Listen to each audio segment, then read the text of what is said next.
Captain Maxx and the misfit crew of the Starcutter cruise the galaxy in search of their next payday.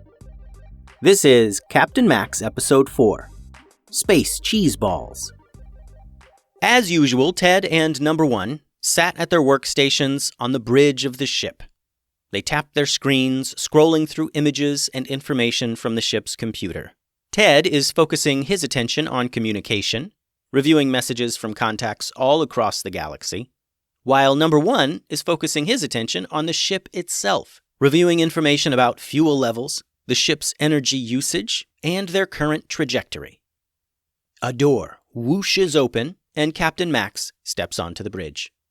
Number 1, report! Fuel levels adequate. Ship functions normal. We are on course, answered the robot navigator. Ted, give me something good. We've been floating around for days with no work and I'm getting bored of it, said Max. I think I've got just the thing, said Ted, still looking at his screen. Recent news reports are saying that an entire shipping container of cheese balls was knocked off of a space train by some errant asteroids. It's still reported missing, and the reward is high. An entire shipping container of cheese balls? That's a small fortune, said Max. Why hasn't it been retrieved yet? It says here that the space train was trying to save time by cutting through an asteroid field, said Ted. As you might imagine, an errant asteroid knocked the container right off its platform, and it's still floating out there among the hundreds and thousands of other asteroids. It hasn't been retrieved yet because no one wants their ship to crash into an asteroid and explode into space dust. Makes sense, said Max. Well, we are definitely getting that container of cheese balls. Number 1, plot a course and make haste. Yes, Captain. Course correction. Speed 10, replied Number 1. And the Starcutter blasted through space to reach the asteroid belt and retrieve the lost cheese balls. Max and her crew saw the asteroid belt from afar. It was a massive path of floating space rocks. Most travelers avoided it, since the asteroids moved unpredictably, often smashing into each other and whatever else floated through space among them. As Max, Number 1, and Ted looked at the ship's viewing screen, assessing the huge floating rocks, a call came to the bridge from Lala. Lala was rarely on the bridge, spending most of her time tinkering in the ship's engine rooms. Captain? Lala here. I'm looking out my view screen and can't help but notice we're getting pretty close to that asteroid belt there, Lala said over the communication system. Yep, replied Max. Well, I'm just making sure we're not planning on trying to fly around in there, seeing as how that would be incredibly dangerous and all, said Lala. Yeah, don't worry about it, Lala. We'll get close, but we won't be going in there. I have another plan for getting those cheese balls, said Max. Ted then interrupted. Captain, we're getting communication from a ship that just blasted into our space. Put it on the screen, yelled Max. An image blipped onto the large view screen in front of them. It was an image of a huge ship that appeared to be made from polished silver. The ship was sleek and shiny and beautiful and at least twice the size of the Starcutter. It appeared next to them suddenly, as if traveling at high speeds and stopping instantly. Max narrowed her eyes and gritted her teeth. Gertrude, she grumbled.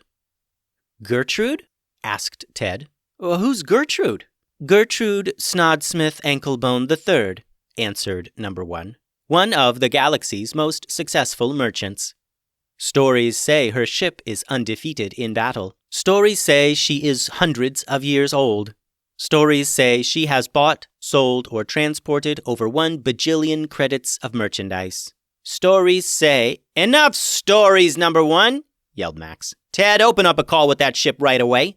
Instantly, an image blipped on screen of a very old woman, adorned in the finest jewelry and silks.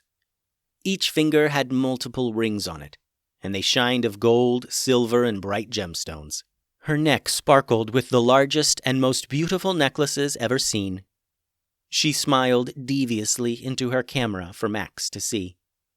Gertrude, what are you doing here? Hollered Max. Little Max Crashwell. Straight to the point, as usual. How are you, dear? asked Gertrude.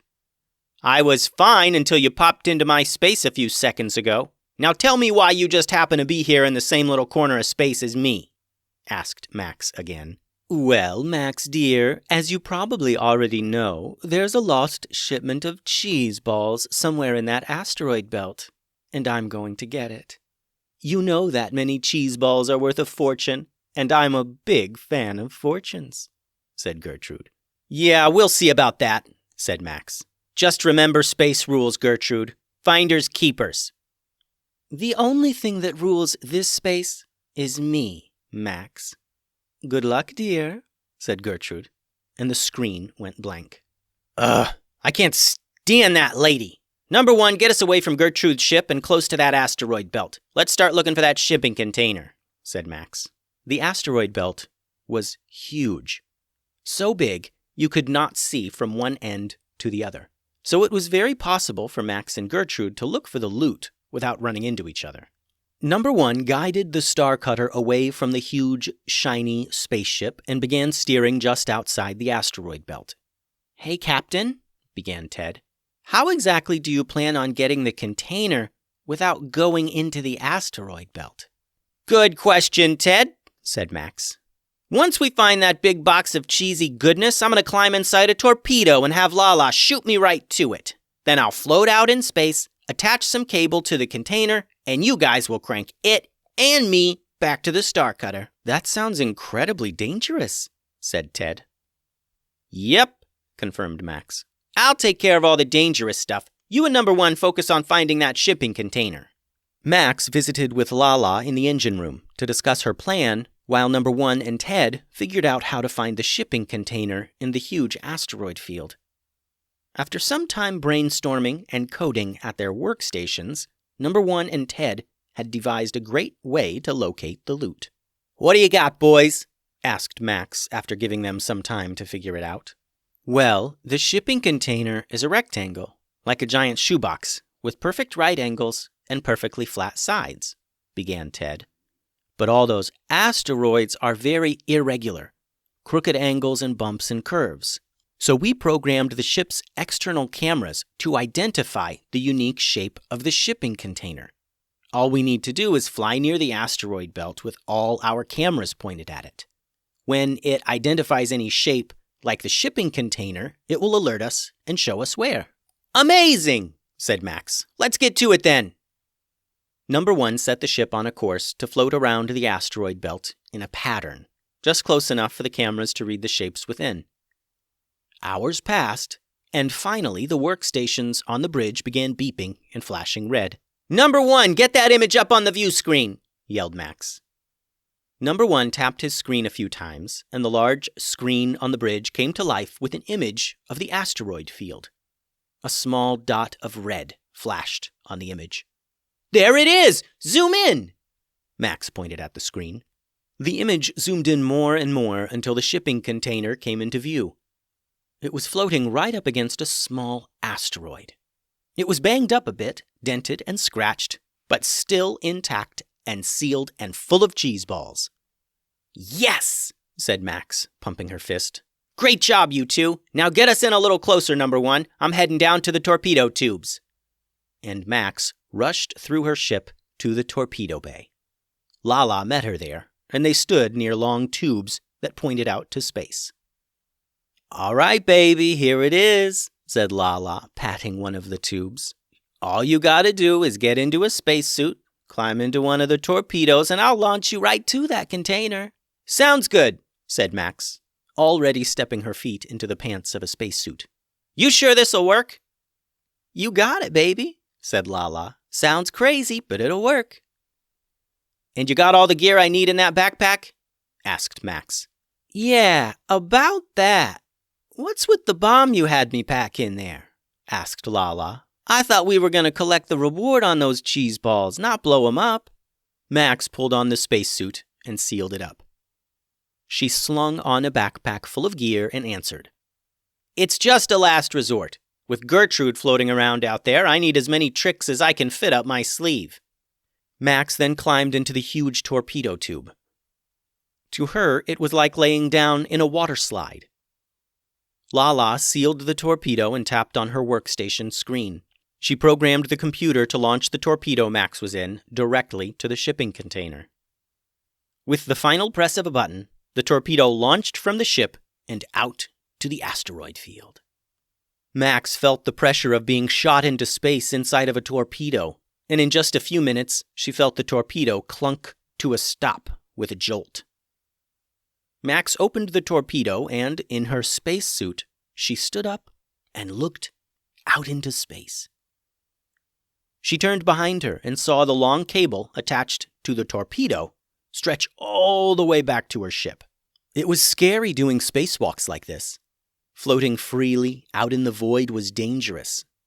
But Max knew this would be a quick mission if everything went as planned. Max reached back and unhooked the cable from the torpedo. She pushed off and floated toward the shipping container. She attached the cable to the shipping container and made sure it was stable. Now there was a long, sturdy metal cable running from her ship all the way out to the container of cheese balls.